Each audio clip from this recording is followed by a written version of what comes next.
আলাইকুম, welcome back ClouDolus YouTube চ্যানেলে আপনাদের সবাইকে। আজকে মডিউল 2 এর AWS IAM এ মাল্টি-ফ্যাক্টর অথেন্টিকেশন MFA নিয়ে আমরা কথা বলবো। চলুন দেখে নিই যে MFA কি এবং কিভাবে কাজ করে।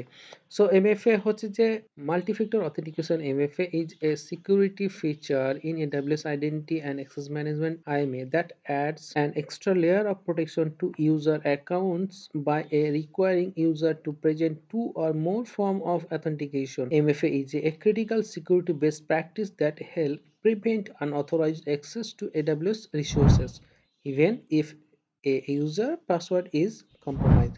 So multi-factor authentication হচ্ছে যে IAM AWS IAM এর একটা সিকিউরিটি ফিচার এবং এই ফিচারের মাধ্যমে আপনার অ্যাকাউন্টের সব ক্ষেত্রে এক্সট্রা লেয়ার অফ প্রোটেকশন হিসেবে কাজ করে। সো এইটার কয়েকটা ফর্ম রয়েছে যেটা কিনা আমরা ৩ টা ফর্ম দেখব এবং আপাতত ৩ টা ফর্ম রয়েছে এটা নিয়ে আমরা কথা বলবো। সো MFA হচ্ছে যে critical security of best practice.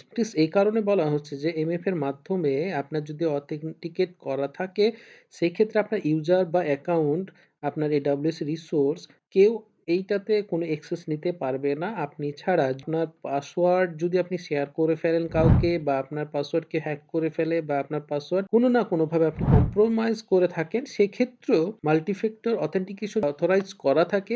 সেক্ষেত্রে আপনার রিসোর্স, অ্যাকাউন্টস এবং ইউজারে কেউ অ্যাক্সেস নিতে পারবে না। MFA এর কয়েকটা ফর্ম রয়েছে, চলুন আমরা দেখে নিই। তো MFA এর কয়েকটা ফর্মের মধ্যে হচ্ছে যে সবথেকে যেটা বেশি ইউজ করা হয় যেন virtual authenticator application. Virtual authenticator application implement the time base one time password TOTP algorithm and support multiple token on a single device. Multiple user আপনি এখানে সাপোর্ট করে থাকে সিঙ্গেল ডিভাইসে। সো এইটা অ্যাপ্লিকেশনটা আসলে একটা টোকেন হিসেবে টাইম বেস পাসওয়ার্ড দিয়ে থাকে, টোকেন দিয়ে থাকে। সেই টোকেন দিয়ে আপনি যে অথরাইজ করা থাকে যে অ্যাকাউন্ট রোলস বা রিসোর্সের সাথে, সেই ক্ষেত্রে আপনি এই টোকেনটা দিয়ে আপনি অ্যাক্সেস নিতে পারবেন এবং এই অ্যাপ্লিকেশন বেস্ট অ্যাপ্লিকেশন রয়েছে এবং খুব পপুলার রয়েছে। তার মধ্যে হচ্ছে যে টেলিও অথেন্টিকেটর, যেটা কিনা AWS এর একেবারে AWS এর Duo mobile, Microsoft authenticator, Google authenticator, Symantec VIP. Same এই কিছু অ্যাপ্লিকেশন রয়েছে যে অ্যাপ্লিকেশনের মাধ্যমে ভার্চুয়াল অথেন্টিকেটর অ্যাপ্লিকেশনের যে MFA হিসেবে ইউজ করা হয় এইগুলা। তো সেকেন্ড হচ্ছে যে সিকিউরিটি কিজ। তো সিকিউরিটি কিজ আর provide by third party provider such as Yubico. So security keys হচ্ছে একটা ডিভাইসের মাধ্যমে ইউজ করা হয়ে থাকে, যেটা যেমন আমরা ইউবিক একটা হচ্ছে থার্ড পার্টি প্রোভাইডার যারা কিনা এই কিজগুলো প্রোভাইড করে থাকে একটা ফিজিক্যাল ডিভাইসের মাধ্যমে। যেমন এইটা হচ্ছে যে এই ডিভাইসের মাধ্যমে যে আপনার কোনো রিসোর্স কোনো অ্যাকাউন্টে আপনি ইনবিল্ড করা থাকলে সিকিউরিটি কিজ মানে এর মধ্যে কিছু ডিফল্ট সিকিউরিটি কিজ থাকে যার মাধ্যমে আপনার এই টু ফ্যাক্টর অথেন্টিকেশন করা থাকে। এই ডিভাইস ছাড়া আপনি ওই আপনার অ্যাকাউন্টে ইন করতে পারবেন না।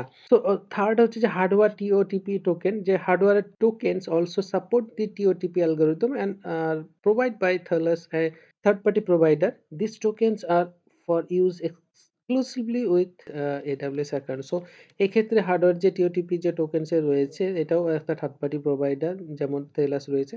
সো এখানে হচ্ছে একটা ডিভাইস রয়েছে যে ডিভাইসের মাধ্যমে আসলে ডিসপ্লেতে যে টাইম বেস যে টোকেন আপনার শো করবে এবং এই টোকেনের মাধ্যমে আপনার ওই অ্যাকাউন্টে আপনি ইনপুট করবেন, তখন আপনি সাইন ইন করতে পারবেন, রিসোর্সের মাধ্যমে সবকিছু আপনার করতে পারবেন। সো এই মাল্টি ফ্যাক্টর অথেন্টিকেটর ৩ টা ফর্ম যেটা কিনা আমরা সিকিউরিটি কি, হার্ডওয়্যার TOTP এবং ভার্চুয়াল অ্যাপ্লিকেশন। সো এই হচ্ছে যে MFA এর ওভারঅল এবং অ্যাপ্লিকেশন সম্পর্কে আমরা জানলাম। যদি এইখানে কারো কোনো কোয়েশ্চেন থেকে থাকে তবে অবশ্যই আপনারা কমেন্ট সেকশনে আমাকে জানাবেন।